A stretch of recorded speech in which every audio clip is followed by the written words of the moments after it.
இங்கே பாருங்கள், எத்தனையோ வகை நண்டு காமிச்சிருப்பேன். இது ஒரு வகையான நண்டு.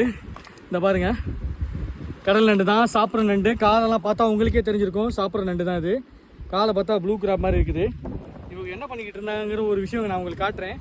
ஒரு மீனை பிடிச்சி சாப்பிட்டு இருந்துச்சு, அவ்வளோ அழகாக இருக்குது அந்த மீன். பட் இயற்கைங்கிறது அப்படி தான்.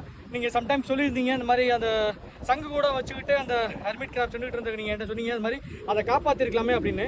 இயற்கைக்கு மாறாக நம்ம எதுவுமே பண்ண முடியாது. நேச்சர் அப்படி தான், ஒன்று சார்ந்த ஒன்று தான் அந்த இதுக்கெல்லாம் இருக்க முடியும். ஸோ இது பண்ண விஷயத்தை நீங்கள் பார்த்தீங்கன்னா உங்களுக்கே ஆச்சரியமாக இருக்கும்.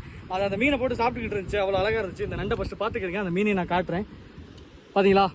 இதில் இன்னொரு விஷயம் என்னென்னா, இந்த லாஸ்ட்டு கால் பாருங்கள், லாஸ்ட்டாக ஒரு கால் மடிஞ்ச மாதிரி தெரியும். ஏன் தெரியுமா? நண்டுங்கள்கிட்ட இருக்க ஒரு குணாதிசயம் எப்படின்னா, ஒரு கால் இழந்தாலும் தன்னோட இன்னொரு காலை ப்ரொடக்ட் பண்ண முடியும். அதாவது அதை ரீப்ரொடக்ட் பண்ண முடியும். ரீப்ரொடக்ட் பண்ணிட்டு தனியாக அந்த கால் புதுசாக வரும். அதுக்கான விஷயம் கூட நண்டுகிட்ட ஒரு கேப்பபிலிட்டி இருக்குது.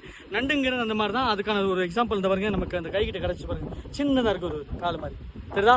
அதுதான், ஏன்னா அந்த காலை புதுசாக உருவாக்கிட்டு இருக்கு, அந்த தன்மை அதுக்கு நண்டுகிட்ட இருக்குது. அது ஒன்று. இன்னொன்று என்னன்னா, இந்த ஓடை விட்டு இன்னொரு ஓடை கழட்டி போகும். ஆமாங்க, நான் சொன்னது கரெக்டு தான். பாம்பு மாதிரி சட்டை மாதிரி கலட்டிக்கிட்டு தன்னை ஓட மாட்டிக்கிட்டு போகிறான இதுவும் நண்டுகள் இருக்குது. நண்டு எல்லா நண்டும் அப்படி தான் பண்ணும். இந்த நண்டை சாப்பிட முடியுமா கேட்டால் சாப்பிட்லாம். இப்போ நான் தண்ணியில் விடுவேன், இதை பாருங்கள் எப்படி இருக்குன்னு உங்களுக்கே தெரியும். பாருங்க, பார்த்தீங்களா சண்டை போடுது. இவங்க என்ன பண்ணிட்டான்னு நான் உங்கள்கிட்ட காமிச்சிக்கிட்டு இருந்தேன். இந்த பாருங்கள், நான் சொன்ன விஷயம் இதுதான்.